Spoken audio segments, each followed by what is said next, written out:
Thank you very much, Secretary Romulo. His Excellency, Secretary General Ban Ki-moon, thank you for coming to the Philippines and showing how important this global forum on migration and development is for the United Nations and the peoples of the world.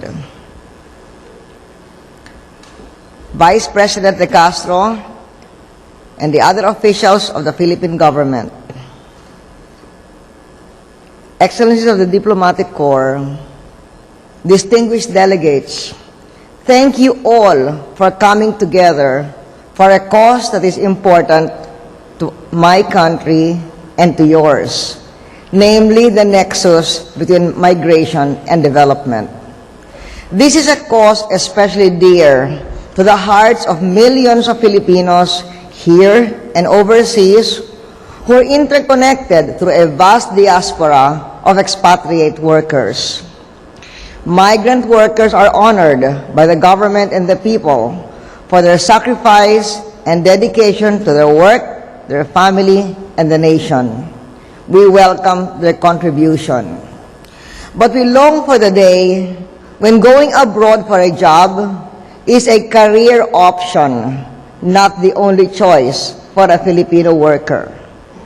Our economic plans are designed to allow the Philippines to break out of this cycle. That is why we remain so stubbornly focused on the economy.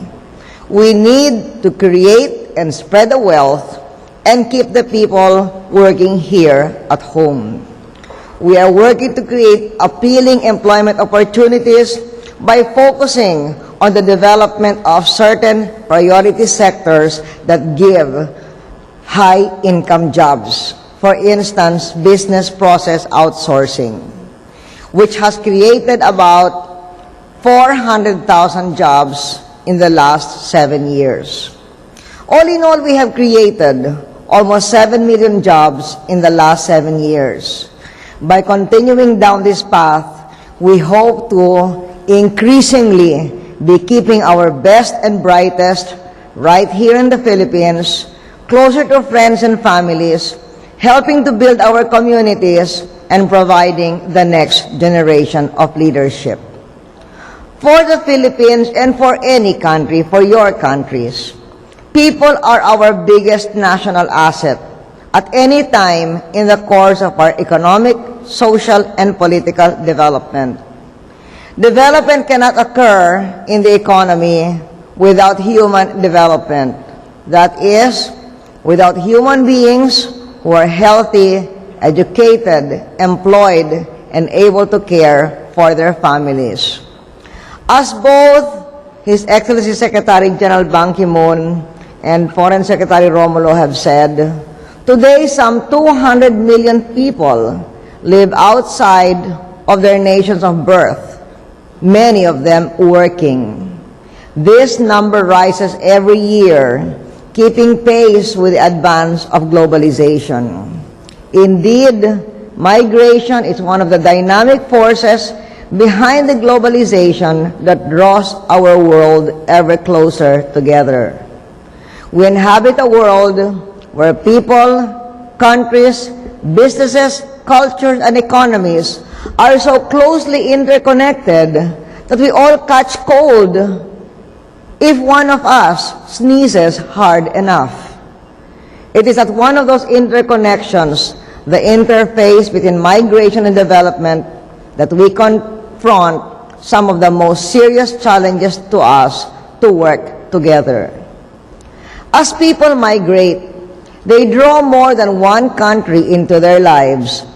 Their work, their family, the gains they make from migration, and their need for personal security and well-being become matters of import that cross national boundaries.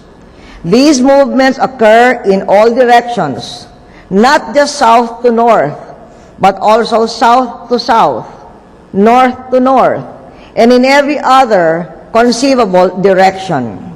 It is this ceaseless and restless movement of people that truly links our respective countries, not just the capital or goods that economists love to build their growth models on.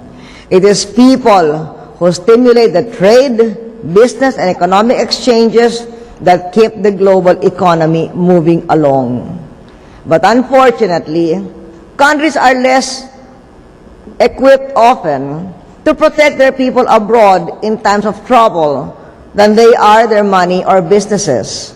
The global financial crisis currently taking place challenges us again to gather our forces within government and in partnership with other countries to better protect our people abroad against financial and economic shocks and the side effects of such shocks: exploitation, abuse, and other forms of ill treatment.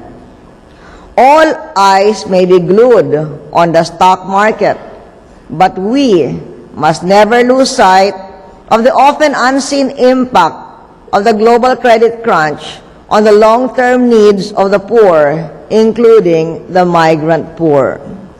It is the duty of our governments, of the United Nations, and I thank His Excellency Secretary General Ban Ki-moon for his attention to the world's poor, especially during this time of the financial crisis. It is the duty of all international organizations and global civil society to gather our collective will, our joint resources, and our common efforts to raise them up.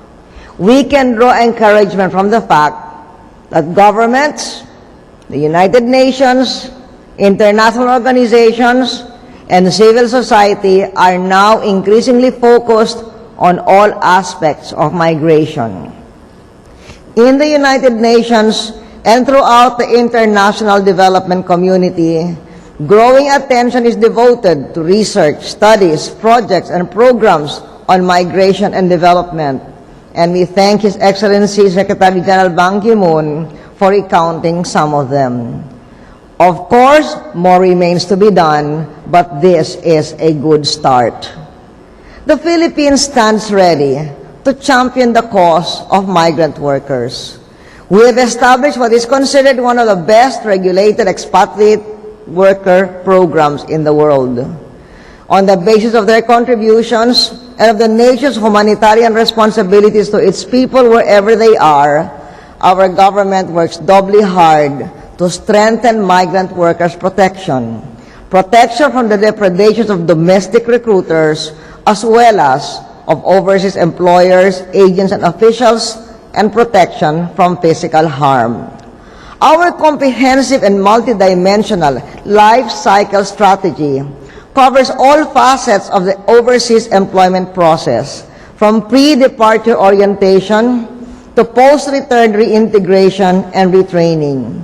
The effectiveness of this approach in terms of protecting workers has been repeatedly acknowledged by international bodies. However, the full protection and empowerment of migrants is a task that goes far beyond what individual countries of origin can do on their own. During our ASEAN chairmanship in 2006, the Philippines led in formulating the ASEAN Declaration on the Protection and Promotion of the Rights of Migrant Workers and commencing the establishment of an implementing committee. We also hosted the International Conference on Gender, Migration, and Development in Manila last month. There, the delegates discussed the gender dimension of the social costs and benefits of migration, the upholding of the rights of women migrant workers, and seizing opportunities for enhanced gender equality and benefits of migration for women and their families. And now, we are honored to be the first developing nation and the first Asian country to host the GFMD. For the Philippines, which is at the forefront of the global migration issue, hosting this meeting represents a high point in our efforts to assist migrants through intensified global dialogue and networks for consultation and cooperation.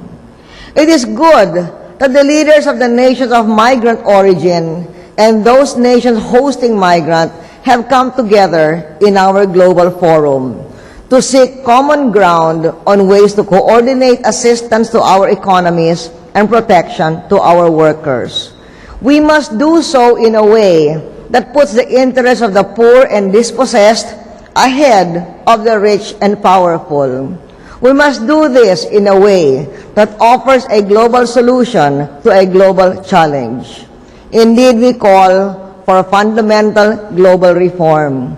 And to that end, we look upon the United Nations for leadership, and may I say, we are grateful we are getting that leadership in the person of Secretary General Ban Ki-moon.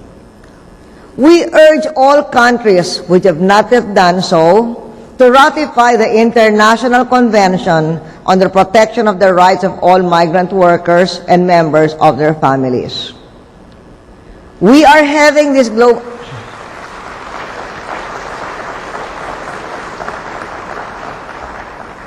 Meanwhile, as we campaign for that, we are having this global forum because coordinated action among nations is the better path than going it alone. It is essential that the major economies of the world, along with strong representation from emerging economies who are the source of migrant workers, be part of the global consultations to resolve challenges in the global financial system and its impact on migrant workers. And as Secretary General said, whether there's a financial crisis or not, instead of viewing migrants as depersonalized, movable components of globalization, or worse, as inconvenient necessities, we must embrace them as human beings who contribute to our essential well-being in this age of vast movement and change. We must prepare them for and make them full partners in our world of developmental, demographic, and democratic transformation. This must be our commitment in the Global Forum for Migration and Development. We must work together for that transformation to a better world by ensuring that globalization is for everyone and not just for the strong and the fittest. By valuing the real contribution of all workers, migrants and non-migrants, a world where we're all equally and without discrimination part of a caring and sharing global community. We must work together to protect our migrant workers in times of financial and economic stress as the world is experiencing now, but as Secretary General said, even if it is not a time of financial stress. Our Global Forum offers us a community space to explore those challenges together and to find the best policies, the best practices to meet the challenges of migration in mutually beneficial ways. As Secretary Romulo said, many of your governments support and invest in this practical consultative approach. We are truly grateful for the contributions you have made and your engagement with the practical preparations of this meeting. Without your belief in this global forum and in our decision this year to examine the migration development complex from the human angle, we could never have nurtured this tender process thus far.